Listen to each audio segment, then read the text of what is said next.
In 1876, President Brigham Young put Sister Emmeline B. Wells in charge of a grain-saving program in which Relief Society sisters worked together to procure and store grain. In the early 1880s, some of the male priesthood leaders frequently sought to gain control of this grain program. So much so that in 1883, the church leaders wrote the bishops, "The wheat has been collected by members of the Relief Society in the various wards at considerable trouble, and they are the proper custodians thereof, and responsible thereof to the parties from whom it has been obtained. No bishop has any right, because of authority as presiding officer in the ward, to take possession of the grain."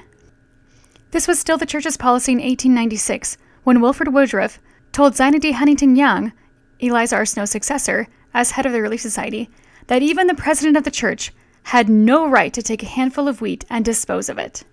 In 1901, President Lorenzo Snow commended the women for their great job. "You are the only ones among the saints who are doing anything in a financial way against a famine."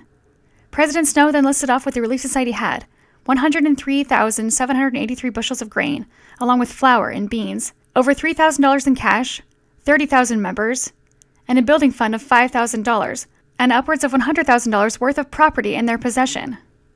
The Relief Society received national recognition of this grain program, and in 1917, wheat became the symbol for the Relief Society.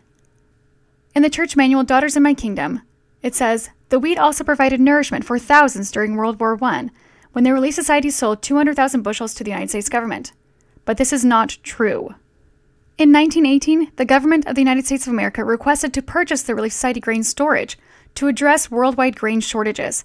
Without consulting the Relief Society, the First Presidency and the presiding bishopric sold the Relief Society's entire grain supply, the work of 4 decades, and placed the funds from the sale in an account controlled by the presiding bishopric, not the Relief Society. Emmeline Wells, now serving as the president of the Relief Society, was understandably upset that Relief Society assets had been sold without her permission. Shortly after, the church took control of all of the Relief Society's assets.